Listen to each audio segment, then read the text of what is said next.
Satu, dua, yuk. Assalamualaikum warahmatullahi wabarakatuh. Waalaikumsalam.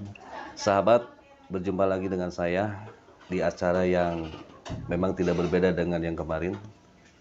Dan kali ini kita kedatangan seorang tamu yang terhormat. Dan sebenarnya misi kita di podcast ini adalah memperkenalkan orang-orang yang tidak terkenal supaya dikenal dan terkenal. Tapi kayaknya malam hari ini jadi disclaimer ya. Justru kita kedatangan orang yang sangat terkenal di kota Bandung ini ya. Siapa yang tidak kenal dengan beliau? Beliau adalah Bapak Andri ya, atau yang sering disebut mah Kang Haji ya. Laras. Kang Haji. Betul. Dan kita dan beliau sekarang sebagai anggota DPRD Kota Bandung di Komisi D. Dan di podcast ini kita bedah biografi beliau, kemudian tugas beliau, dan bagaimana sikap dan perilaku beliau terhadap warga Kota Bandung khususnya. Apakah benar-benar sebagai wakil rakyat ini mewakili kita sebagai warga Kota Bandung. Assalamualaikum Kang Haji. Waalaikumsalam warahmatullahi wabarakatuh. Nah, saya lihat di biografi Kang Haji secara singkat, Kang Haji itu sebenarnya bukan orang Bandung ya? Iya, betul. Aslinya dari Garut ya? Nah, bisa nggak diceritakan ini sebagai inspirasi lah bagi anak muda yang milenial, dari Garut bisa sampai ke Bandung, gimana ceritanya? Iya, baik. Ceritanya panjang gitu ya. Awal mula berangkat ke Garut itu karena kita ingin melanjutkan pendidikan yang pada saat itu kami sekeluarga secara ekonomi memang belum mampu gitu ya pada saat itu, sehingga orang tua juga belum mampu juga untuk menyekolahkan saya ke SMA. Jadi dari SMP ini saya tidak lanjut ke SMA. Asli itu orang tua dulu tidak mampu? Iya, orang tua memang kondisinya tidak mampu. Jadi untuk menyekolahkan saja waktu itu sangat-sangat berat gitu ya orang tua itu. Jadi dari SMP tidak melanjutkan ke SMA. Jadi terjeda 1 tahun. Kemudian berangkat ke Bandung ini motivasinya salah satunya saya pengen sekolah gitu ya di sini di Kota Bandung. Jadi ke Kota Bandung teh hanya ingin sekolah. Hanya ingin sekolah. Waktu itu kira-kira umur berapa tuh? Usia 2000 Menjelang itu, tamat SMP ya? sudah tamat SMP. Mau ke SMA? Gitu? Mau ke SMA, tapi tidak melanjutkan gitu, waktu itu. Karena faktor ekonomi. Gitu. Karena faktor ekonomi. Jadi karena malu juga gitu ya di kampung itu gitu ya, yang lain sekolah saya nggak sekolah gitu ya. Akhirnya ya udah coba mencari peluang ke Kota Bandung gitu seperti itu. Dan alhamdulillah akhirnya dapat sekolah di Kota Bandung di SMA Angkasa Lanud Sulaiman gitu di situ. Dan kemudian di situ juga awal mula kita berinteraksi dengan politik pada saat itu. Saya berinteraksi dengan politik dan sampai sekarang. Sampai sekarang ya? Ini menarik ya. Berangkat dari Garut ke Bandung hanya ingin sekolah gitu. Waktu itu yang dibekal dari Garut apa tuh? Yang dibekali dari Garut ya karena memang kondisi orang tua secara ekonomi juga belum mampu gitu ya. Ya kita kalau pakai bahasa Sunda, mi doakeun gitu ya, Andri bade ka Bandung gitu nya hoyong sakola.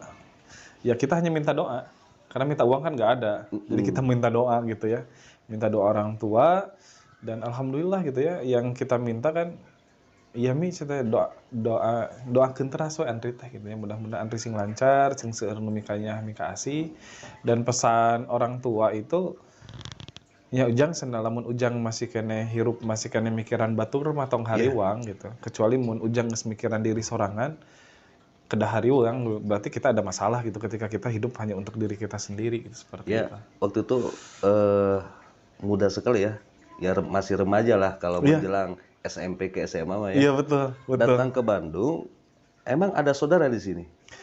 Saudara di beberapa daerah ada, di beberapa tempat lah di Kota Bandung. Tapi kita teh ya orang lembur gitunya datang ke kota gitunya,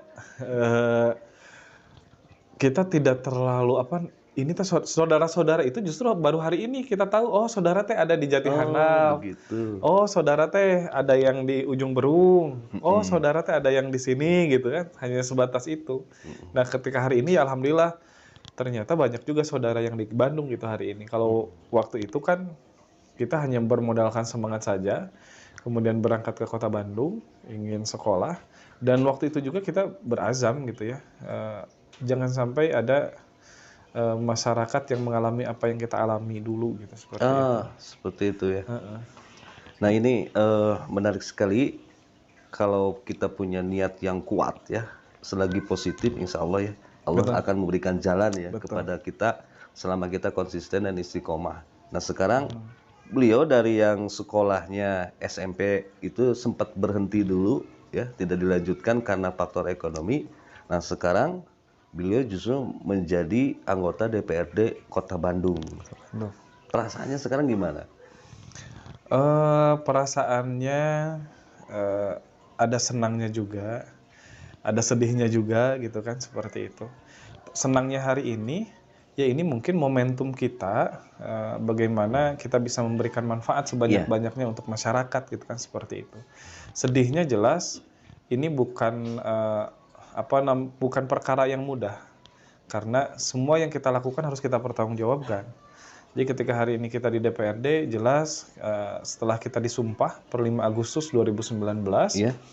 tentunya itu awal perjalanan kita gitu ya. Yang jelas kita kan harus mempertanggungjawabkan apa yang kita lakukan gitu ya. Dari hal yang terkecil mungkin sampai hal yang terbesar gitu seperti itu. Itu mungkin bukan sedih ya apa ya. Tantangan lah gitu ya bagi kita. Dan yang jelas kalau misalnya kita amanah, kita bisa memberikan manfaat sebanyak-banyaknya, ya mungkin pahala yang kita dapat. Betul. Tapi kalau misalnya sebaliknya mungkin yang kita dapatkan. Jadi dulu itu sebenarnya tidak terbersit juga menjadi anggota DPRD gitu ya. Yang jelas waktu itu saya punya usaha ini di bidang reklame. Kalau sebelum di bidang reklame memang usahanya kecil-kecilan lah kalau misalkan di kampus mah.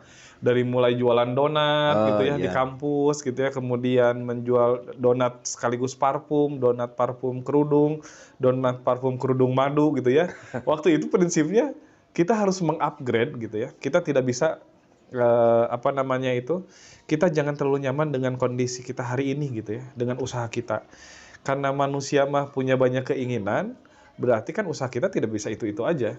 Harus terus di-upgrade gitu ya. Nah itu yang kita lakukan pada saat itu, 2,5% dari usaha itu kita sisihkan. Untuk membantu saudara-saudara kita. Ada yang misalkan ada yang belum makan, ada yang ke rumah sakit, bahkan misalkan ada yang tidak memiliki biaya untuk sekolah. Itu 2,5% waktu itu sudah kita sisihkan gitu ya untuk membantu saudara-saudara kita. Karena waktu itu kita berprinsip jangan sampai ada masyarakat Kota Bandung yang mengalami apa yang kita alami di kampung. Jadi sampai kita gak bisa sekolah gitu kan, dan lain sebagainya. Nah hari ini momentum yang tepat ketika kita menjadi anggota DPRD, di mana kita bisa membuat peraturan daerah, kebijakan bersama dengan wali kota. Kemudian kita juga bisa mengawasi bagaimana keberjalanan anggaran, program gitu ya yang ada di Kota Bandung, bagaimana supaya program-program ini tepat sasaran. Nah, itu mungkin sukanya alhamdulillah hari ini kita bisa membantu lebih banyak lagi. Nah, kalau sebelumnya kan terbatas dari kocek sendiri gitu ya, dari kantong sendiri. Betul. Nah, sekarang kita bisa membantu tidak hanya dari kocek sendiri, tapi bagaimana APBD yang hari ini ada di Kota Bandung ini betul-betul berpihak kepada masyarakat. Nah, jadi ada plusnya menurut saya ya bagi sahabat-sahabat yang dulu memilih Kang Andri atau Kang Haji, tidak salah memilih Anda ya. Ada plusnya begini, beliau itu dulu dari Garut ke sini susah payah ingin sekolah. Nah sekarang beliau berkomitmen jangan sampai di Kota Bandung ini terjadi pengalaman seperti dulu gitu. Betul. Sekolah Kota Bandung itu tidak boleh ada lagi yang tidak sekolah di Kota Bandung. Tapi begini Kang, di masyarakat itu masih belum paham nih tugas dan fungsi seorang anggota DPRD. Kadang-kadang begini, masyarakat itu berpikir, nah hanya anggota DPR teh tara turun ke handap, gitu ta. Padahal anggota DPR itu bukan seorang yang melakukan sebuah kebijakan ya, Betul. tapi sebagai kontrol ya. Betul. Mohon dijelaskan nih perbedaan antara anggota DPRD dengan pejabat seperti wali kota. Oh Gitu. iya. Ya, kan pada prinsipnya tugas anggota DPRD ini ada 3. Iya. Yang pertama, kita membuat peraturan daerah bersama-sama dengan wali kota dan ya teman-teman eksekutif gitu kan. Kemudian yang kedua, kita melakukan tugas pengawasan. Jadi bagaimana betul. perda yang sudah dibuat ini Iya. bisa diimplementasikan di lapangan. Kemudian selain itu kita juga punya tugas anggaran. Jadi menyepakati anggaran dengan teman-teman di eksekutif gitu ya, seperti itu. Jadi bagaimana berkolaborasi lah gitu. Dan kita juga ya tadi melakukan pengawasan. Jadi pengawasan ini bagaimana anggaran ini betul-betul Tepat sasaran. Karena kan ini anggaran bukan anggaran pribadi gitu ya. Ini anggaran pemerintah kota yang notabene mungkin berasal dari masyarakat juga. Iya. Seperti itu. Sehingga kita harus betul-betul mengawal bagaimana si program ini bisa betul-betul sampai di tengah-tengah masyarakat dan dirasakan oleh masyarakat seperti itu. Nah, Kang Haji ini kebenaran kan Komisi D ya? Ya. Yang membawa bidang pendidikan, terus apa lagi? Kesehatan, pemuda olahraga, seni budaya, budaya dan pariwisata. Kemudian ada dinas tenaga kerja. Kemudian ada dinas sosial. Oh iya. Ada anak dan perempuan, DP3 APM, DP32 KB juga ada di kita. Kemudian kemitraan dengan teman-teman Kesra, Baznas, kemudian lembaga-lembaga samping, mungkin ada KPAI sebelumnya gitu ya, KPAID gitu ya, dan lain sebagainya. Nah, khusus dalam masalah dunia pendidikan nih, khususnya di Kota Bandung, menurut Kang Haji, pemerintah sudah hadir nggak di dunia pendidikan Kota Bandung ini? Iya. Kalau misalkan kita cek di lapangan, memang dikatakan sudah hadir, iya. Iya. Tapi apakah sudah ideal? Mungkin belum. Belum ideal gitu ya. Mungkin perlu perbaikan ke depannya gitu kan, seperti itu. Nah, kalau misalkan di tiap tahun ini kan ada yang namanya PPDB. Dan ini selalu menjadi primadona lah gitu ya di media-media. Betul. Dan ini menjadi tugas tahunan pemerintah Kota Bandung gitu kan, seperti itu. Di mana kita juga terus mendorong bagaimana pemerintah Kota Bandung ini bisa terus belajar. Ya dalam hal ini mungkin OPD-nya ini ya Dinas Pendidikan, bisa terus belajar dari sebelumnya. Jadi jangan sampai lagi ada ceritanya misalkan ada anak Kota Bandung yang tidak bisa sekolah. Karena misalkan zonanya jauh misalkan ya dan lain sebagainya, misalkan akhirnya tidak bisa sekolah. Ya tugas kita kan misalkan Disdik ini kan sangat-sangat vital. Betul. Masa depan Kota Bandung ini tergantung bagaimana pemerintah daerah memperlakukan pendidikan itu sendiri. Namun misalkan memperlakukan pendidikan seadanya, ya kita akan menghasilkan generasi yang seadanya. Betul.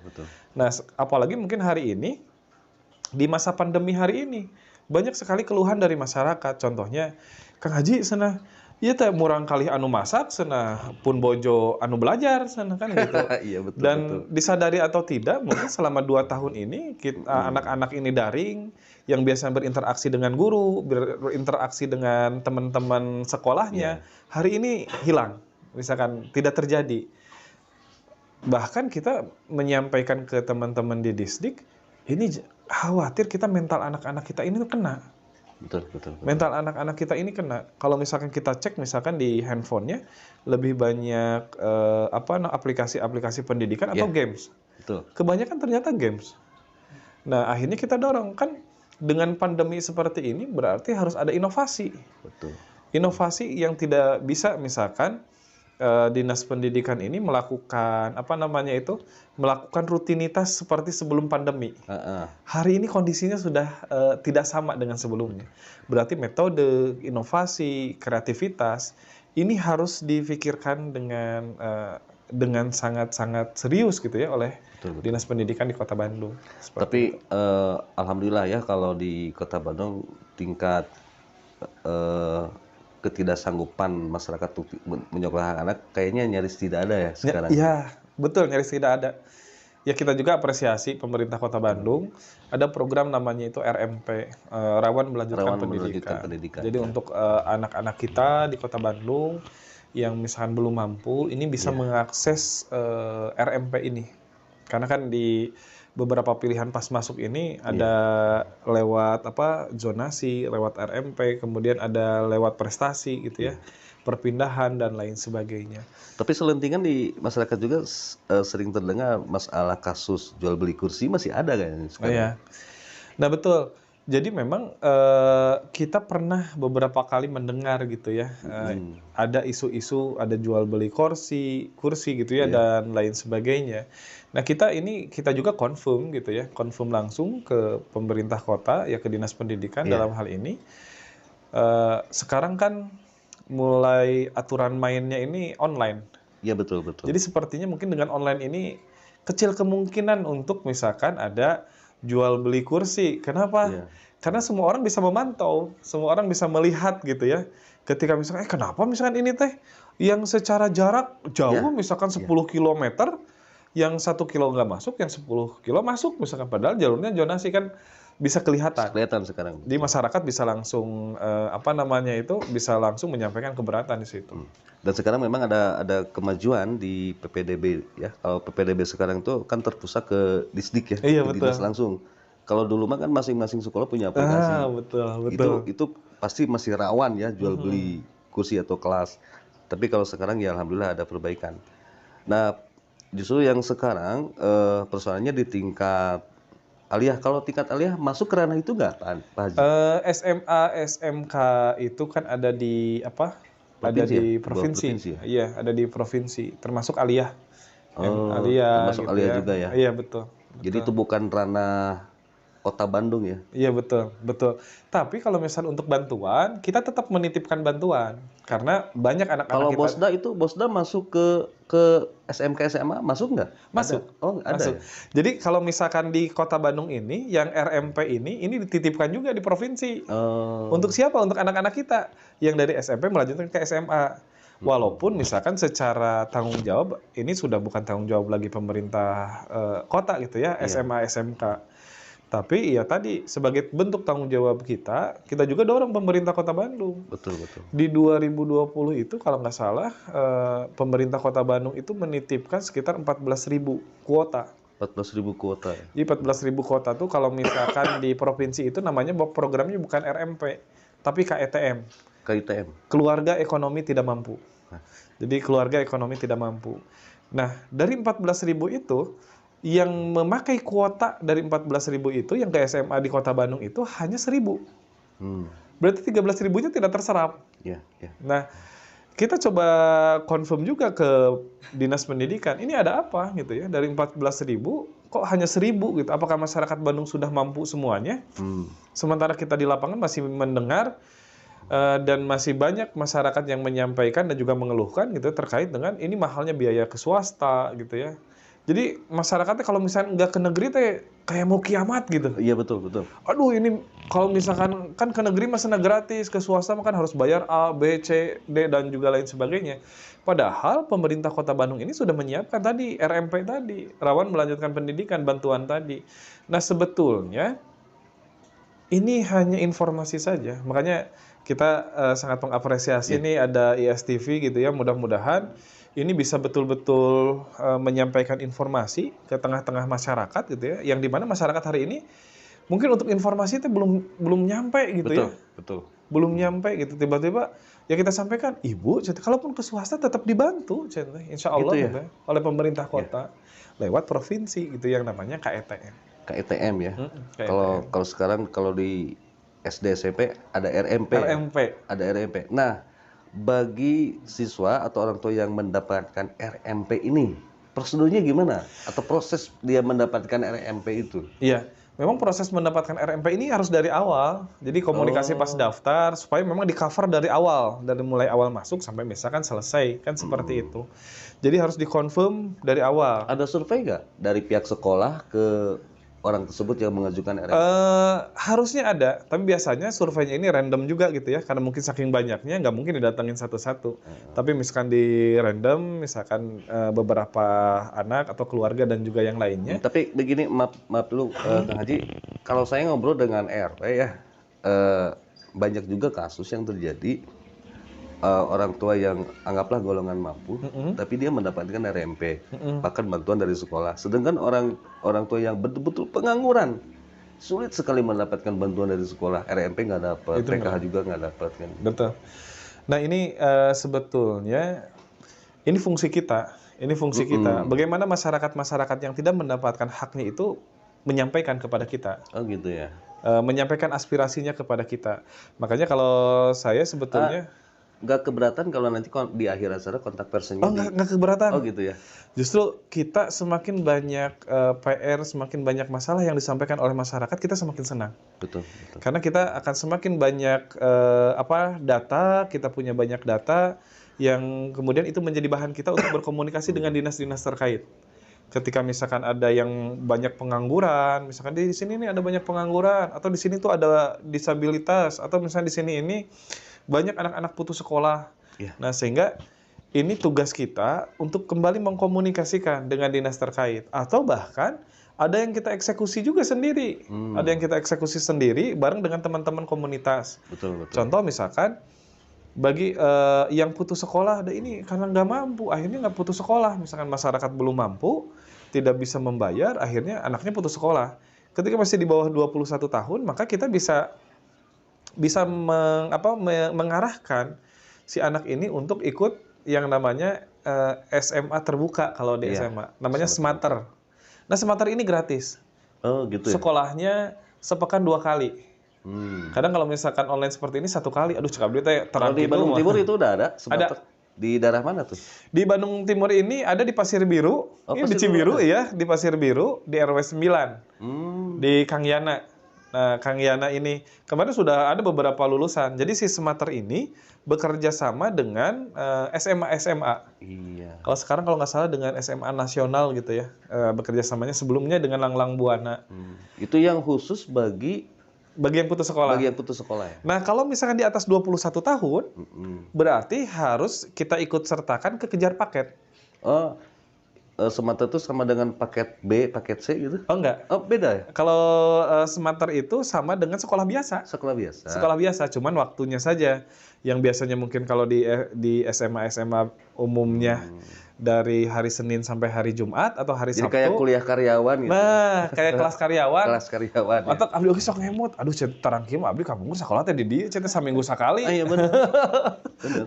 Seperti itu. Jadi ya alhamdulillah ini sudah berjalan beberapa tahun, bahkan lulusannya juga sudah ada. Kemarin waktu reses sekalian kita ngasih ijazah anaknya gitu, seperti itu. Dan dari awal sampai akhir ini tidak dipungut biaya sepeser pun. Dan ijazahnya itu sama dengan ijazah Betul. sekolah yang umum ya? Sama dengan ijazah sekolah yang umum. Wah, hebat. Karena kalau misalnya ujian ini kan tidak di tempat, tapi kita ikut sertakan di sekolah umum itu. Ya. Ini informasi baru nih bagi warga Kota Bandung ya. Smarter ya. Iya. SMA terpadu ya. SMA ya terbuka. Ya, SMA terbuka ya. Karena dulu mah kita taunya kan ada paket A, paket B, paket C kan gitu ya. Iya. Tapi ternyata itu beda ya. Beda. Beda ya. Beda. Nah, kalau misalkan paket A, paket B, paket C biasanya ini salah satu ukurannya itu usia. Usia ya. Jadi kalau misalnya usia di atas 21 tahun, maka ikut kejar paket. Kejar paketnya. Nah, ketua paguyuban gitu, ketua asosiasi atau forum gitu ya, lembaga pendidikannya itu ada di Cibiru, ketuanya sekota Bandung itu gitu. Nah, saya coba menyelami pendidikan yang non formal sekarang. Oh iya. Justru menurut saya ini sangat penting karena basic moralitas ada di sana. Seperti guru agama yang sekarang itu namanya diniyah.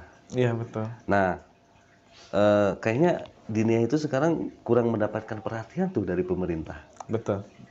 Bagaimana nih Kang Andi supaya bisa mendobrak pemerintah, minimal ada payung hukum lah buat diniyah itu, ya supaya seperti yang lain guru-guru dia itu mendapatkan insentif yang wajar. Betul. Biasanya kan banyak lah kalau di masjid-masjid justru mereka itu bagusnya ngajar karena ikhlas, sukarela, dan niatnya bukan karena digaji. Tapi alangkah pentingnya kan pemerintah itu memperhatikan mereka. Betul. Gimana tuh? Beberapa tahun ke belakang kita sempat mendorong ke pemerintah kota terkait dengan kan ada insentif guru ngaji. Guru ngaji. Kota Bandung seperti itu. Nah, yang jadi pertanyaan kita juga, apakah informasi ini sudah sampai ke tengah-tengah masyarakat, kepada guru-guru ngaji misalkan yang ada di wilayah, atau misalkan belum?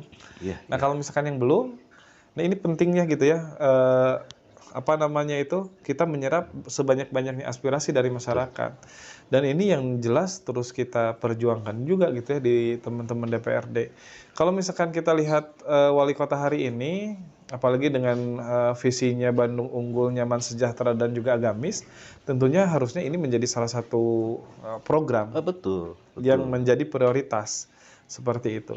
Nah, kemarin kita sudah sempat komunikasikan dengan Pak Wali Kota, kita sudah komunikasikan juga dengan lembaga-lembaga. Iya, Kan di Bandung ini kan punya Baznas, iya. Badan Amil Zakat Nasional Kota Bandung, yang katanya pemasukan per bulannya itu kurang lebih 1,8 miliar. Hmm, Itu baru dari 30% ASN di Kota Bandung. Kalau misalnya 100%, berarti bisa sekitar 6 miliaran lah gitu. bis.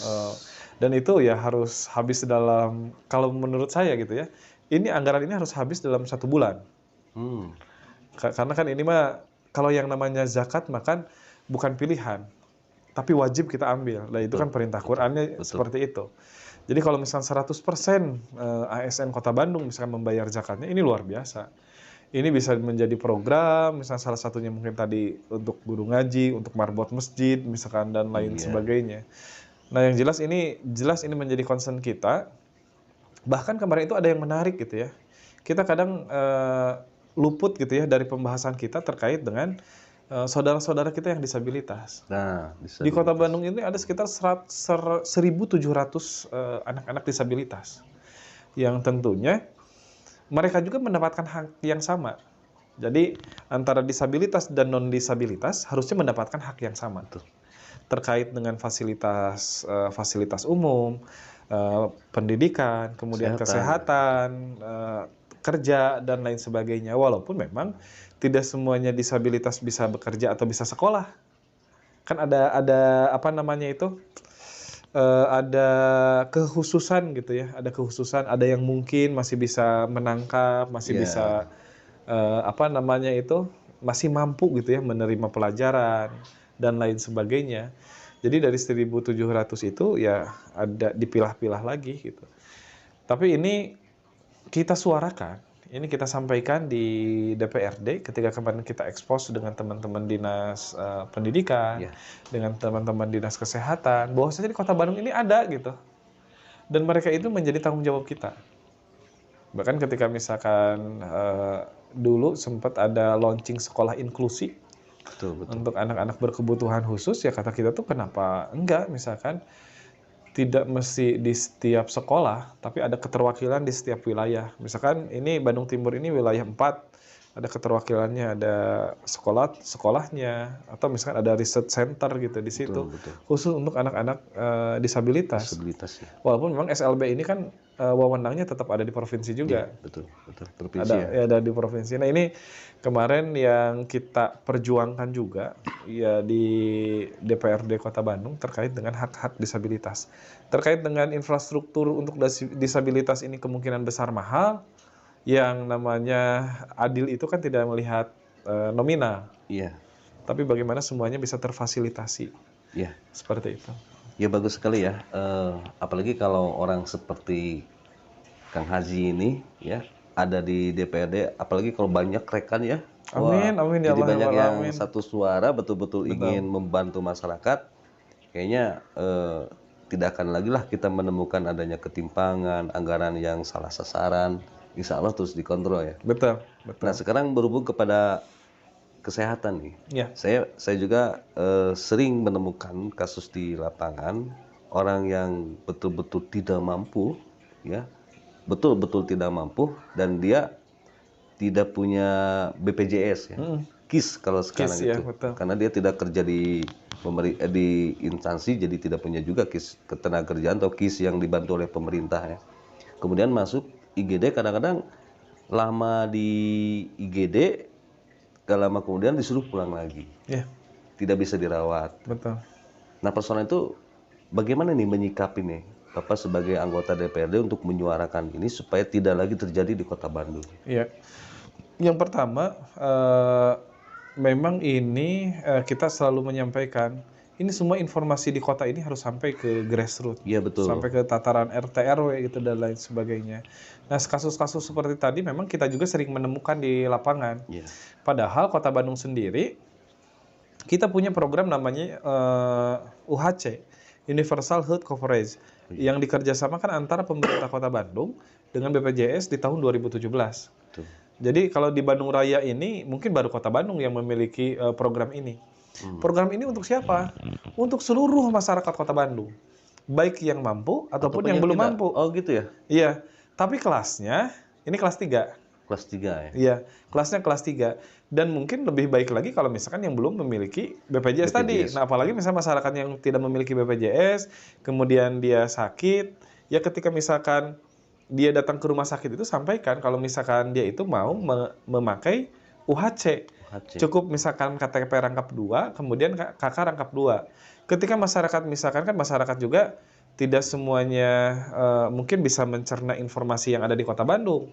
Maka kita siapkan tim advokasi khusus bagi masyarakat-masyarakat yang bingung untuk mendampingi masyarakat yang belum terinformasikan tadi. Begitu ya? Jadi ada tim, saya membuat tim advokasi yang khusus untuk masyarakat ketika mereka sakit kemudian kita dampingin terkait dengan administrasi gitu ya dan apa yang harus disiapkan dan juga yang lainnya.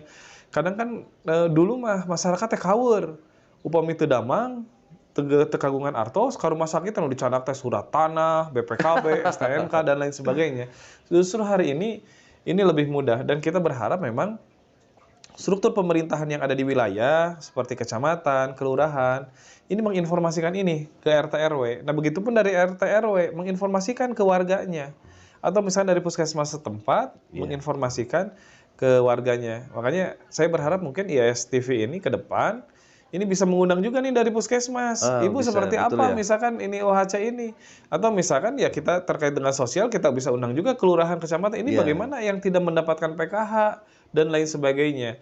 Nah intinya masyarakat jangan canggung ya kepada kami gitu ya DPRD. Jadi kalau misalnya ada masalah apapun sampaikan keluh kesahnya kepada kami. Justru kami sangat-sangat terbantu dengan seperti itu gitu ya. Nah, makanya memang hari ini yang kita lakukan, ya yang saya lakukan mungkin di dapil saya gitu ya, ya kita silaturahim. Jadi silaturahim itu tidak hanya menunggu reses. Kalau reses kan ada waktunya. Iya, betul. Kalau silaturahim kan bisa setiap hari. Nah ini setiap hari kita turun. Jadi sebelum ke kantor, kemudian kita turun bersilaturahim, menyerap aspirasi. Jadi menyerap aspirasi itu tidak hanya pas reses, tapi saya menyerap aspirasi itu setiap hari gitu ya. Ada yang mengeluhkan gitu ya. Kang Haji ini kan kemarin itu saya buat program namanya itu hashtagnya itu masyarakat Bandung tidak boleh lapar. Masyarakat tidak boleh lapar. Tidak boleh lapar. Kemudian kita bikin status razia masyarakat yang belum makan. Nah, karena kan kemarin itu sempat viral juga anu di razia teh atuh tong nu di masker wae, sana ieu anu teu tuang saha nu bade ngarazia. Gitu. Akhirnya kita membuat program itu dan alhamdulillah respon masyarakat ini sangat-sangat sangat-sangat aktif. Dan ini kalau menurut kita ini sebuah kemajuan untuk masyarakat kita. Ketika masyarakat itu berani mengutarakan permasalahannya kepada kita, ini kemajuan. Karena kalau misalnya masyarakat tidak berani mengutarakan masalahnya kepada kita, justru ini masalah. Ini masalah gitu ya untuk Kota Bandung seperti itu. Nah akhirnya itu saya setiap pagi itu pakai motor trail, kita nyiapin sembako gitu di belakang gitu ya, sesuai ada yang nge-WA, kemudian ada yang messenger, ada yang nge-DM. Kang Haji ya tetanggi anu teu acan tuang. Kita berangkat dan kita sambil melihat bagaimana kondisinya. Karena bisa jadi mungkin permasalahannya itu kenapa masyarakat ini tidak bisa makan? Kenapa si fulan ini tidak bisa makan? Apakah memang karena misalkan karena nganggur misalkan ya, kemudian suami misalkan tidak bekerja, sakit, karena pandemi gitu ya. atau misalkan karena sakit atau misalkan karena apa? Nah ketika misalkan karena sakit berarti kita tingkatkan lagi tidak hanya membantu sembakonya, tapi bagaimana kita mengadvokasi sakitnya. Iya. Dan ini terjadi di Pasanggerahan Ujung Berung. Ada yang nelpon Kak Haji, ini suami saya sakit. Dan ini harus segera ditindak. Tapi saya tidak punya biaya, oh iya nggak usah khawatir. Saya akan mendampingi gitu ya. Kemudian kita dampingi, setelah itu, kan Kak Haji selama suami sakit, usaha saya bangkrut. karena dipakai untuk biaya sehari-hari dan lain sebagainya. Oh ya udah, insya Allah kita bantu juga. Jadi kita memikirkan bagaimana jangka pendek dan juga jangka panjang. Betul. Seperti itu. Jadi itu apa namanya itu fenomena gitu ya yang ada di masyarakat. Nah, kadang-kadang begini, Kang Haji, seperti UHC ya, ini juga masyarakat harus tahu bahwa itu adalah hak kita sebagai warga. Ya, hak kesehatan sama juga dengan hak pendidikan. Ya. Betul. Kita punya hak. Tapi kadang-kadang di Indonesia ini, di negeri kita, masalah prosedur yang suka bikin membelit, bulat belot gitu, jadi malas ngurusnya. Betul. Saya pernah kasus nih, ini mah keluarga saya sendiri. Dia tidak punya BPJS, tidak punya YAKIS, tidak punya, dan tahu informasi masalah UHC, ya browsing lah. Katanya UHC itu cukup dengan memperlihatkan KTP sama kakak, itu bisa diproses oleh rumah sakit. Datang ke IGD dalam kondisi parah, justru oleh IGD itu tidak bisa diterima UHC. Syaratnya apa? Harus ke puskesmas daftarnya, kan harus nunggu besok lagi ke puskesmas. Nah itu kan datanglah ke puskesmas, ternyata di puskesmas juga nggak langsung jadi, harus nunggu 1 minggu aktif. Nah harus ini gimana nih? Persetujuan gitu ya. Ya memang salah satu syarat UHC ini memang sakit. Salah satu syaratnya itu sakit. Kalau misalkan urgent, sebetulnya bisa langsung diaktifasi di rumah sakit. Harusnya.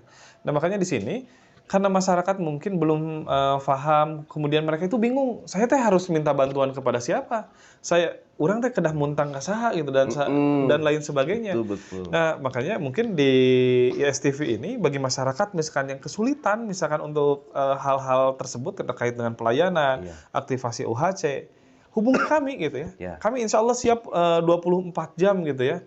Kami siap 24 jam untuk masyarakat, mendampingi, kemudian mengedukasi dan juga yang lainnya. Khawatir kan masyarakatnya kadang gempur. Gempur teh pas iya teh seolah-olah kalau misalkan sudah ditolak teh tos weh. Betul. Nah ini sosialisasi ini kan jangan sampai hanya sampai ke masyarakat juga. Justru prosedur ini juga harusnya sampai ke pihak rumah sakit juga. Jangan sampai pimpinannya yang tahu saja. Yang di bawah juga harus tahu prosedurnya begini nih. Jadi seolah-olah gitu teh mempersulit Kang. Jadi pasiennya begitu sudah parah, ini alami ya, bisa-bisa mati di tengah jalan gitu, belum diobati. Nah ini memang ini juga sampai kepada kita informasi-informasi ini di beberapa rumah sakit milik pemerintah di Kota Bandung. Iya betul, milik pemerintah itu. Iya milik pemerintah di Kota Bandung. Dan ini yang kita ketika kita expose dengan mitra kerja kita Dinas Kesehatan kita sampaikan bagaimana kondisi di lapangan gitu ya, bagaimana implementasi di lapangan terkait dengan kebijakan-kebijakan yang dibuat oleh pemerintah Kota Bandung. Ya dalam hal ini kayak misalnya tadi ini juga saya alamin gitu, ini sempat saya alamin juga. Jadi ada masyarakat yang sudah sangat urgent, tos enghak-enghakan gitu ya, trombositnya sampai 9.000 gitu ya, belum dilayani. Seorang teh ari anu puyeng sena dipayunkeun, anu nyeri waos dipayunkeun. Kalau misalnya yang ini kan harusnya yang menjadi pertimbangan itu kita lihat seberapa darurat. Bukan misalkan saha anu pangpayunna sumping. Nah, gitu, betul. Ini siapa yang lebih darurat? Ini kalau misalnya tidak dilamakan, kalau misalnya ini dilamakan, mungkin ini terkait dengan nyawa masyarakat, nyawa seseorang, misalnya seperti itu. Nah, ini kita sampaikan ke Kepala Dinas Pendidikan, kemudian ke direktur-direktur rumah sakit yang ada di bawah pemerintah Kota Bandung terkait dengan pelayanan. Jadi kalau misalnya kekurangan SDM, maka seharusnya diajukan penambahan sumber daya. Ya ditambahkan SDM-nya. Misalkan karena misalkan udah ini teh dokternya cuma 1 misalnya yang ada di IGD teh. Iya. Kan kantun ditambahan. Tambahan deui. Kantun ditambahin tinggal diusulkan mungkin ke direkturnya mengusulkan ke Dinas Kesehatan, kemudian diusulkan ke anggaran kan seperti itu. Makanya kita sampaikan ya akhirnya ternyata yang diedukasi itu tidak hanya masyarakat, termasuk ya yang menjalankan aturannya juga. Betul. Ini di lapangannya itu seperti ini loh Bu gitu ya. Memang Ibu bisa menyampaikan ini sudah selesai aman semuanya, tapi di lapangannya seperti ini. Nah ini perlu banyaknya informasi dari masyarakat ini untuk perbaikan pelayanan juga ke depan. Iya. Nah biasanya kalau misalnya disampaikan di DPRD, ini betul-betul menjadi prioritas. Misalkan ini terkait dengan pelayanan. Kadang ada di kemarin mah Pak Direktur misalkan ya, Kang Haji itu laras wargina Kang Haji. Oh mohon saya tanyakan dilayani dengan baik we Kang. Oh siap. Beujing abi teh sok ninggal foto teh, teh sacek teh ieu teh nu foto teh gitu ya. Tapi Dengan masyarakat berani seperti itu aja sudah sangat luar biasa. Saya sangat mengapresiasi gitu masyarakat itu.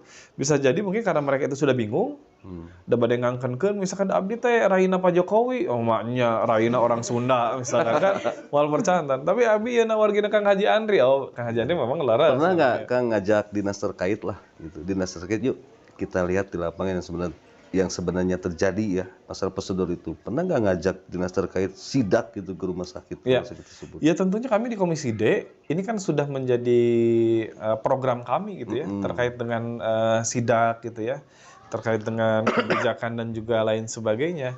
Ini sering kita lakukan. Di pandemi ini kita sering sidak terkait dengan vaksinasi, misalkannya betul nggak misalkan vaksinasi ini, bagaimana proses dari awal sampai akhir dan lain sebagainya. Nah termasuk misalkan ketika ada keluhan-keluhan masyarakat seperti ini, ayo turun gitu. Yuk pilih tepercanten mah misalkan yuk. Iya. Kita sidak, kemudian kita bisa lihat bagaimana implementasi kebijakan yang ada di tataran pelaksana gitu kan seperti itu. Nah sehingga ini menjadi koreksi. Kadang kan mungkin ada beberapa ada yang canggung. Aduh udah terawas misalkan bade ngusulkeun teh. Iya. Karena saya mah bawahan. Ini atasan, misalnya juga yang lainnya. Nah, kita ingin merubah budaya itu. Jadi bagaimana misalkan dinas kesehatan, bagaimana rumah sakit ini memberikan pelayanan terbaik untuk masyarakat. Sama halnya kita beberapa waktu yang lalu mendengar ini san abdi teh kantos cenah kabasna sumping ngajengkeun bantosan, tapi abdi teh kalau diseuselan cenah. Ku Pasatpam, abdi diseuselan ku tim administrasi. Akhirnya kan kita tegur. Betul. Kita tegur teman-teman di Basdasnya, nggak boleh.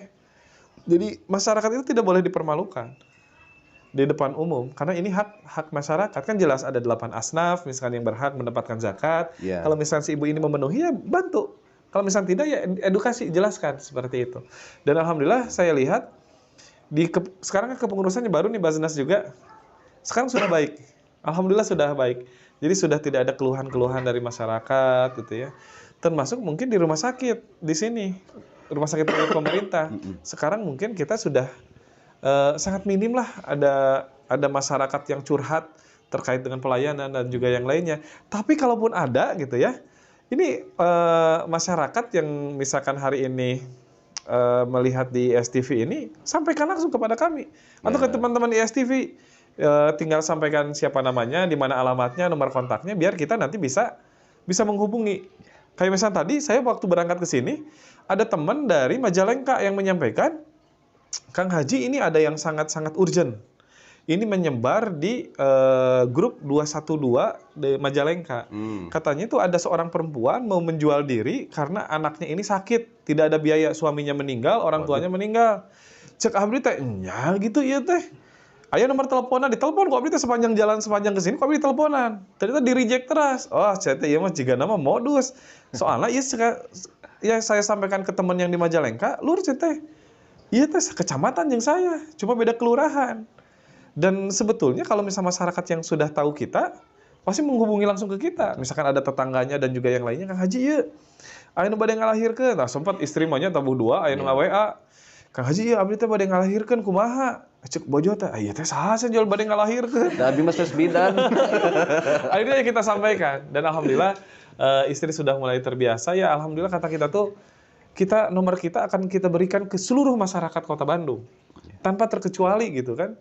Jadi tong dugikeun ka upami bade nelpon ka Kang Haji kudah ka ieu misalkan ka ajudan ka hiji, ajudan ka 2, ajudan ka 3 maot misalkan itu masyarakat. Nah, jadi masyarakat nanti bisa langsung ke kita. Bisa langsung ke kita walaupun misalnya kadang misalnya kita agak slow responnya karena saking banyaknya misalkan ya. Karena saking banyaknya. Tapi kan di sini kan zaman teknologi hari ini mah di WA ini itu ada 40 grup konstituen. Ini grup konstituen itu karena konstituen ini itu menjadi kewajiban kita untuk kita melayaninya. Nah, di grup ini, di 40 grup ini, ketika ada informasi dan juga yang lainnya di Kota Bandung, kita selalu share. Termasuk ketika ada lowongan kerja, ketika ada program, ketika ada perda baru, kita share di grup. Bagaimana supaya masyarakat ini, ya konstituen kita misalkan ini mengetahui ini. Nah, sehingga konstituen kita bisa menyampaikan kepada masyarakat yang lain, ke tetangganya, ke keluarganya, dan juga yang lainnya. Sehingga dari sini tuh ada grup-grup baru lagi. Iya. Boleh nggak? Nah kemarin teh Kang Haji, saya teh nggak milih Kang Haji, dah belum tahu atuh senanya. Kirain teh sama dengan yang sebelumnya gitu ya. Oh ya boleh. Akhirnya kita grupkan.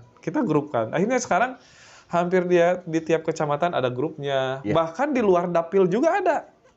Di luar dapil misalkan ada di Bojongloa Kidul, kemudian ada di Coblong gitu ya. Itu kita bikin grup juga. Yuk kita grupkan. Jadi semakin banyak grup berarti semakin informasi ini sampai. Semakin banyak masyarakat yang menerima informasi itu. Betul. Terakhir nih Pak Haji. Nah, sekarang kita bicara masalah politik. Nah, sekarang di kalangan masyarakat, politik khususnya kepada partai politik ya. Iya. Kayaknya sudah memandang seperti pesimis dan apatis ya mereka itu. Bahwa liar lah partai politik dasar wawae gitu KBG komo calon anggota dewan mas sarua wae gitu we. Akhirnya tuh secara baik disadari atau tidak sadar ini menjadi sebuah koloni atau apa ya. Jadi politik pragmatis. Betul. Ya sekarang masa itu begitu. Kemarin saya tuh diberi lawan ikhlas nyolok manehna tapi pas jadi mah poho ka urang teu inget-inget acan aya pangabutuh hararese geus saya anu mendingan sanu mayar dicolok tah. Betul. Ini mohon pencerahannya kepada Kang Andi supaya masyarakat khususnya milenial ini punya kedewasaan dalam berpolitik. Ya. Iya, yang pertama, masa depan itu ditentukan oleh kita. Betul. Masa depan Kota Bandung ini ditentukan oleh kita, terkait dengan kebijakan dan lain sebagainya. Jadi kita ini penentu. Jadi jadi jangan hanya mau dijadikan objek saja, tapi bagaimana kita menjadi subjek. Nah, kalau misalkan pragmatisme ini kan biasanya masyarakat ini hanya dijadikan objek. Siapa aja yang ngasih paling besar dan juga yang lainnya, dan mereka mengorbankan 5 tahun ke depan. Iya. Ini yang mereka korbankan. Betul. Ini 5 tahun ke depan. Nah memang hari ini ya kita disuguhkan lah gitu ya, mungkin di beberapa periode ke belakang gitu ya, sehingga mungkin masyarakat ketika tidak percaya terhadap politik ini tidak instan, tapi berdasarkan rangkaian terus dicolok tesumping misalkan. Gitu, ya. Ayeuna abdi upami teu koreh-koreh cok moal tuang. Yeah. Misalkan seperti itu kan hari ini yang hadir di pemerintah. Nah, sehingga kami ya saya pribadi sebagai dewan, bagaimana kita bisa meyakinkan masyarakat? Kan meyakinkan tidak hanya dengan dongeng, tapi bagaimana kita bisa praktik dan kemudian mengimplementasikan di lapangan terkait dengan tugas-tugas kita. Betul. Sebagai kalau ibarat kita Makassarnya, kita sebagai orang tua, masyarakat sebagai anaknya. Ayo ngaranna kolot maka nu jadi budak, urang maka jenting anjung ngahutang jadi budak. Ya. Kan seperti itu. Beda halnya dengan tadi ketika prinsip pragmatisme tadi, saya mah sudah beli misalkan. Jual beli. Jadi bukan hubungan antara orang tua dan anak, tapi jual beli antara pedagang misalkan ya siga dagang we gitu. Akhirnya saya mah sudah membeli, saya tidak punya tanggung jawab lagi. Saya sudah besar misalkan keluar dan lain sebagainya. Walaupun memang ini tidak semua, itu mah di negara lain lah kayak seperti itu gitu ya. Di Indonesia mah di Bandung mah moal gitu ya. Nah sehingga kenapa saya berinisiatif membuat 40 grup tadi? Ini sebagai bentuk tanggung jawab kita. Suara saya di Bandung Timur ini kurang lebih 9.000 suara. Yeah. Nah bagaimana 9.000 suara ini komunikasi sampai hari ini misalkan tetap terjaga. Nah, bagaimana bagi yang tidak memiliki handphone, alat komunikasi? Ya kalau misalnya ada informasi misalnya dari tetangganya, kita datang gitu ya. Ketika mereka menghadapi sebuah permasalahan, kita hadir di tengah-tengah masalahnya itu. Ya. Ketika mereka menghadapi kesusahan, kita hadir di tengah-tengah kesusahan itu dan kemudian memberikan solusi. Nah ini yang hari ini kita lakukan. Dan sekaligus kita mengedukasi. Jadi selain kita mengadvokasi, misalkan yang membantu ke rumah sakit, yang membantu yang nggak makan, yang membantu anaknya ke sekolah, atau yang kuliah, dan lain sebagainya, kita edukasi. Edukasi ini ya tadi, jadi pragmatisme, apatis ini bukan solusi. Betul. Ini bukan solusi. Makanya saya selalu menyampaikan ke konstituen, ke seluruh masyarakat, semua harus berpolitik. Kalau misalkan masyarakat tidak berpolitik, maka hak-hak politik masyarakat ini akan hilang. Tapi kalau misalkan masyarakat berpolitik, mereka akan mengetahui hak dan kewajibannya. Iya. Ya, kenapa misalkan yang apatis, yang pragmatis ini tidak tahu akan hak dan kewajibannya? Ya tadi. Karena memang diawali dengan hal-hal misalkan yang tidak baik karena ketidakpercayaan. Nah, kita ingin sampaikan kepada masyarakat ketika kita turun ke lapangan itu walaupun kita tidak menyampaikan misalnya secara langsung, iya masyarakat ayeuna mah da dewan teh teu kieu kabeh misalkannya teu siga di negara batur. Ya. Di negara urang mah ieu saya masih turun, saya masih memberikan bantuan, saya masih mengadvokasi, mendampingi masyarakat ketika ada permasalahan-permasalahan dari permasalahan yang biasa sampai permasalahan serius. Iya. Dari mulai misalkan tidak bisa makan sampai misalkan bahkan kemarin mah ada si anak-anak milenial mah ka haji ya sana abdi ditilang sana. Oh, cek itu ditilang kumaha ieu teh? Sampai ditilangnya Ya, ditilang. Bahkan aya nu dijabel motorna. Ka haji ya dijabel sana abdi motor. Untung kenal jeung Kapolsek nanya. Pak Kapolsek sana ieu teh sana ieu na ruksak sana si kuncina teh sana. Jadi mungkin disangkanya mungkin ini hasil dari barang-barang yang tidak baik gitu ya seperti itu. Kita yakinkan ambil BPKB STNK na teh ieu. Nah kebetulan Kapolseknya dulu tukang ngetrail oge gitu nya. Ya. Oh mangga sana gitu. Nah, kita hari ini ingin menyampaikan kepada masyarakat bahwasanya harapan itu masih ada. Harapan itu masih ada. Kita hadir masih di tengah-tengah mereka, kita membersamai mereka. Dan pertanyaannya, bagaimana? Saya emang nggak milih Kang Haji kemarin. Oh jangan khawatir gitu ya. Saya akan tetap gitu ya, membantu. Sama halnya dengan si Ece tadi gitu ya, yang ke rumah sakit tadi. Atau Kang Haji sana ieu mah Kang Haji mau ngabantos abdi. Abdi teu milih Kang Haji. Oh teu henteu cek. Kumargi ece teu terang. Lamun dina syariat mah dina Islam mah kapungkur urang nuju alit. Urang teu acan tiasa bacaan salat. Iya. Kan ku guru ngaji teh ku bahasa urang we niatna mah.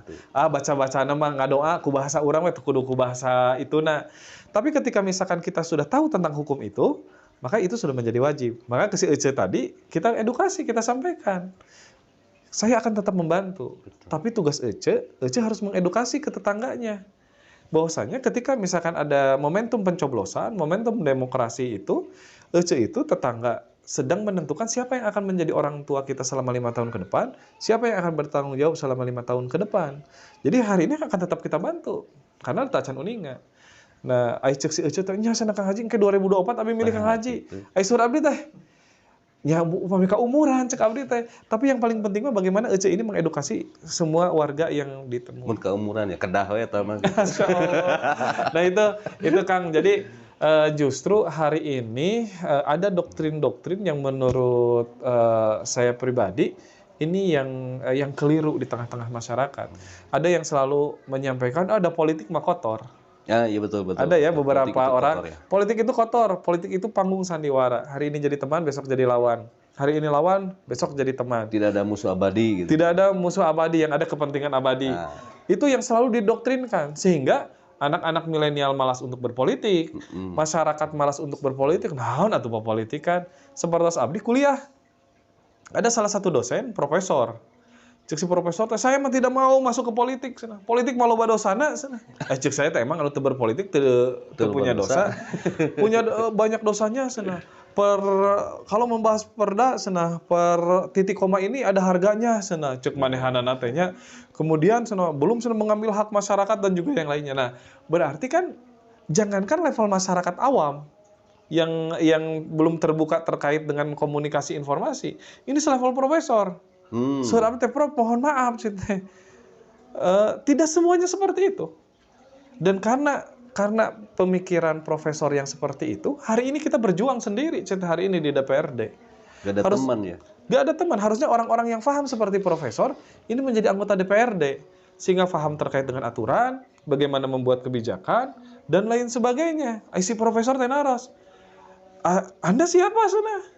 Saya CT mahasiswa, tapi saya juga anggota dewan. Oh, sana. Gitu mah ya ternyata akhirnya tadi karena termakan hoax gitu ya, informasi-informasi itu kalau anggota dewan ini banyak dosanya dan juga yang lain enggak. Justru CT kalau niatan kita baik di sini justru banyak pahalanya, Prof. Dan saya siap memfasilitasi profesor untuk masuk ke dunia politik kata kita tuh. Akhirnya si profesor teh, oh iya juga ya. Ya maksud kita membangun Bandung itu tidak bisa dengan kita misalkan yang ada di politik praktis. Yeah. Tapi harus akademisinya harus ikut membantu, pengusahanya harus ikut membantu, medianya harus ikut membantu, Ormas, LSM dan lainnya juga harus ikut membantu. Bagaimana ini bisa berkolaborasi satu sama lain tadi untuk memberikan yang terbaik untuk masyarakat Kota Bandung. Tapi diakui atau tidak, memang mindset masyarakat terhadap politik seperti itu teh karena mungkin boleh dikatakan apa ya, oknum ya. Betul. Dari oknum pejabatnya mungkin yang memang seperti itu kebanyakan. Betul. Tapi mudah-mudahan kedepannya saya jaminlah kalau orang seperti Kang Andri yang Amin. amanah, yang tadi kita lihat ya di biografinya dari orang yang susah, ya mereka biasanya punya perasaan begitu, pokoknya orang lain jangan merasakan seperti saya susah seperti dulu ya dalam pendidikan. Dan Kang Haji ini siap menampung berbagai macam aspirasi. Tapi kalau aspirasi dari para jomblo bisa diterima nggak? Bisa lah, insya Allah. Insya Allah nanti Yang belum kita nikah berikan. nih jomblo-jomblo. Nah, Minimal kita kasih bekal. ya untuk 2024 gimana tuh? Untuk 2024. Masih DPRD atau naik nih eksekutif? Nah, di partai saya ini kan menarik gitu ya. Karena kita sifatnya penugasan gitu ya. Kita tidak bisa meminta. Oh iya, Pulgar aja dari tadi kan nggak tahu dari partai mana itu. Oh iya. Diusungnya itu. Saya dari Partai Keadilan Sejahtera, dari PKS di Kota Bandung yang totalnya ada 13 kursi. Terbanyak di antara partai yang lain gitu ya hari ini. Jadi 13 kursi PKS, kemudian ada Gerindra 8 kursi, kemudian PDIP 7, kemudian ada Golkar 6, kemudian ada Nasdem 5 gitu ya. Kemudian ada PSI 3, PKB ya PSI 3, PKB 2, P3 1. Ini komposisi di Kota Bandung. Nah, saya dari Partai Keadilan Sejahtera. Jadi bagi masyarakat pecinta ISTV gitu ya, bagi yang mendapatkan masalah gitu ya, atau memiliki masalah unek-unek terkait dengan aturan, terkait dengan kebijakan dan juga yang lainnya, hubungi kita. Jadi hubungi saya langsung. Jadi nanti saya akan ngasih. Sebutkan IG-nya aja kan? Oh iya. IG-nya lah. IG-nya itu Andrirus @Andrirus IG-nya. Kalau Facebooknya, nanti di sini ya. Facebooknya Andri Rusmana. Nomor kontaknya 081 322 632 026. Nggak apa-apa ini di Nggak apa-apa, publik nggak nomor apa-apa. kontak. Biasanya kalau namanya pejabat tuh paling aneh Iya, nyebutkan iya, nomor kontak di publik itu. Karena kan kita sebagai pelayan publik, kita sebagai pelayan masyarakat, masa yang dilayaninya tidak tahu nomor kontak yang melayaninya gitu kan, seperti itu. Itu prinsipnya. Jadi memang semakin banyak keluhan, ini kita semakin bergembira. Jadi kita nanti dihisab di yaumil akhir itu nggak terlalu berat. Jadi untuk menemui Kang Andi saja tidak protokoler ya? Nggak. Jadi tinggal kontak aja, janjian, misalkan mau ketemu di mana, jam berapa, atau misalkan saya yang datang langsung, mangga. Kenapa? Supir juga nggak ada. Ya supir juga nggak ada, saya sendiri kemana-mana teh. Ya, tapi ya alhamdulillah tim kita ya masyarakat yang luas, yang membantu, doakan ya kita juga. Minta doanya mudah-mudahan kita diberikan keistiqomahan, kemudian kita diberikan kekuatan untuk senantiasa melayani Amin. masyarakat gitu ya. Tadi terkait dengan pendidikan, kesehatan. Itu belum terjawab kan yang 2024? Oh iya. Ini memang yang 2024 ini tergantung keputusan partai. Walaupun kemarin kita sudah ditugaskan juga oleh partai untuk mulai mensosialisasikan diri sekota Bandung gitu kan, seperti itu. Yang jelas bagaimana di 2024 nanti, apakah misalkan masih di legislatif atau misalkan ke eksekutif? Bisa di legislatif, bisa juga di eksekutif. Ini tergantung memang penugasan dari dari Partai Keadilan Sejahteranya, kebijakan partai gitu ya, seperti itu. Kalau misalnya ditugaskan, berarti nggak salah kalau ada ungkapan begini, Anda itu adalah pegawai partai. Oh iya, betul. Betul. Memang itu tidak salah. Nah, tapi yang harus digarisbawahi partai tugas yang seperti apa yang diberikan oleh partai gitu. Kalau misalkan tugasnya untuk itu menekan masyarakat atau menzolimi masyarakat, jelas kalau misalnya di PKS ada demokratis gitu ya. Jadi ketika misalkan ada kebijakan-kebijakan yang kurang pas gitu ya, terbuka untuk diskusi. Kita diskusi gitu ya. Jadi tidak menelan bulat kedah kieu misalkan. Karena kan banyak teman-teman juga yang menyampaikan, senada anggota dewan mah diatur ku partai. Betul. Justru di PKS itu tidak seperti itu. Justru di PKS itu tidak seperti itu. Kita diberikan keleluasaan, misalkannya diberikan keleluasaan untuk mengadvokasi, untuk melayani. Apalagi kalau menjadi anggota DPRD harus betul-betul fokus melayani masyarakat. Betul. harus betul-betul fokus. Jadi di DPRD, di PKS itu ya kita selalu dievaluasi setiap hari. Begitu. Selalu dievaluasi kita ngapain aja gitu ya, kita kemana saja, bertemu dengan siapa dan juga yang lainnya. Bahkan kita itu sudah menandatangani surat pengunduran diri jauh-jauh hari. Gitu. Jadi ketika kita sebelum dicalonkan itu kita sudah menandatangani surat pengunduran diri kita. Jadi kita mau diganti kapanpun juga ketika misalkan ada masalah-masalah yang sangat serius yang merugikan partai, misalkan kita bisa langsung mengundurkan diri. Mengundurkan diri. Seperti itu. Jadi ini sebagai bentuk tanggung jawab kita juga terhadap masyarakat gitu kan, seperti itu. Terkait 2024 ya mohon doanya saja diberikan yang terbaik. Tapi kalau misalkan posisi wali kota atau wakil wali kota, nampaknya mungkin ini kebermanfaatan yang bisa kita berikan untuk masyarakat ini bisa jauh lebih banyak. Kayaknya cocok nih bagi pengurus PKS di Kota Bandung nih. Kayaknya sudah tidak cocok jadi anggota DPR, tapi cocoknya di nomor 1 atau nomor 2 ya. Jadi wali kota atau wakil wali kota. Ya masalahnya kalau di anggota DPRD kan terbatas ya. Terbatas. Kalau jadi wali kota wah sih kayaknya gerilya banget tuh. Kalau kerusukan. Kalau jadi wali kota mah kan kita bisa sidak ke rumah sakit, menyarekan rumah sakit kan hanya gawet enorm. Jadi tidak mesti via siapa, Betul. tapi kita bisa langsung Bisa mengeksekusi gitu ya. Makanya memang kita berharap juga nih anggota-anggota DPRD ke depan juga, yang jelas kita selalu mendoakan bisa jauh lebih baik dari yang sebelumnya. Ya, semisal Kang Hamzah gitu ya, teman-teman yang masih muda lah gitu ya. Betul. Anak-anak muda ini harus sudah diberikan kepercayaan. Ya. Orang tua mah saya ngasuh lah gitu. Oke sahabat ISTP, begitulah bincang-bincang tak terasa. Insya Allah lain waktu dan kesempatan. Amin, insya Allah. Kang Haji mampir lagi ke ISTP ya. Siap. Studio ISTP yang sangat sederhana ini. Ya mudah-mudahan kalau sudah kedatangan Kang Haji, follower subscriber kita menambah ya. Amin, ya Allah, Kemudian, amin. ya, yang nonton juga makin besar nih. Sponsor juga semakin banyak. Sponsor juga semakin banyak. Nanti mah ini ada merekan. Amin, ya Allah, alamin. Mudah-mudahan. Dan begitulah kesimpulannya, Kota Bandung, warga Kota Bandung jangan takut-takut khususnya dalam masalah pendidikan, kesehatan, punya keluhan apapun, misalkan merasa dirugikan dan merasa dianaktirikan menjadi warga Kota Bandung, jangan sungkan-sungkan menghubungi Kang Haji Andri ya. Beliau anggota DPRD Kota Bandung. Jangan melihat dia dari partai mana, karena kalau sudah menjadi anggota DPRD adalah harus betul-betul ada di pihak kita semua. Betul. Dan sekarang kalau beliau sudah membantu kita, masa kita tidak membantu nanti di 2024 ya? Iya. Itu kan ya orang Sunda mah kan sok tahu terima kasih lah gitu, orang Sunda mah gitu. Malah mungkin lupa gitu terhadap kebaikan seseorang.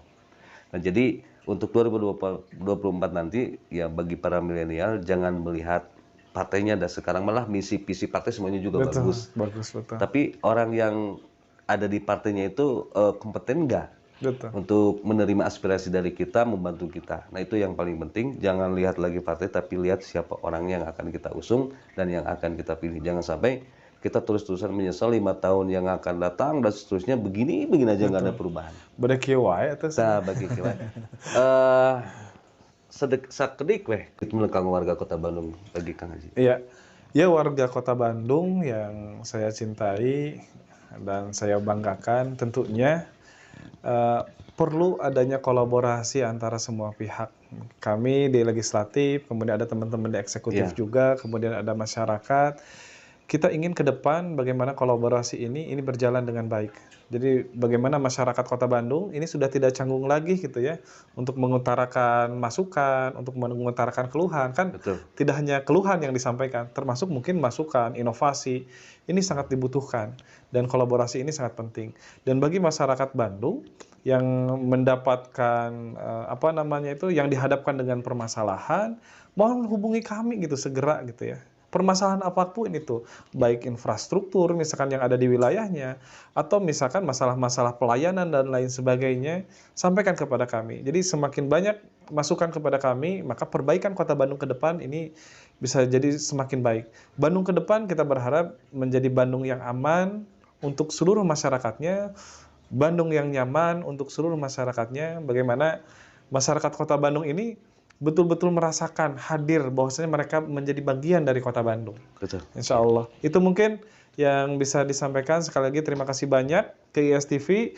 Mudah-mudahan lancar, sukses selalu ke depan, subscribe-nya semakin banyak, Amin. sponsornya semakin banyak. Amin. Ini agenda-agenda edukasi seperti ini yang sebetulnya paling mahal hari Betul, ini. betul. Karena jarang sekali ada di tengah-tengah masyarakat. Tapi kalau masyarakat sudah menonton ISTV, tentunya jangan heran kalau masyarakat jadi pintar, tahu aturan, tahu tentang politik, budaya, seni, dan lain sebagainya. Ya. Ya intinya ya stay terus gitu ya di ISTV dan terus ikuti ISTV. Hatur nuhun. Terima kasih. Ya begitu sahabat. Nanti di kolom deskripsi ada kontak personnya Kang Haji. Yang mau menghubungi Kang Haji jangan sungkan-sungkan ya, jangan sungkan-sungkan. Beliau sangat ramah, sangat baik hati. Amin. Pokoknya Amin. beliau adalah pemimpin idaman masa yang akan datang. Kita doakan. Amin. Terima kasih atas segala atensinya. Satu langkah maju Indonesiaku. Amin. Amin. Wassalamualaikum warahmatullahi wabarakatuh. Waalaikumsalam warahmatullahi wabarakatuh.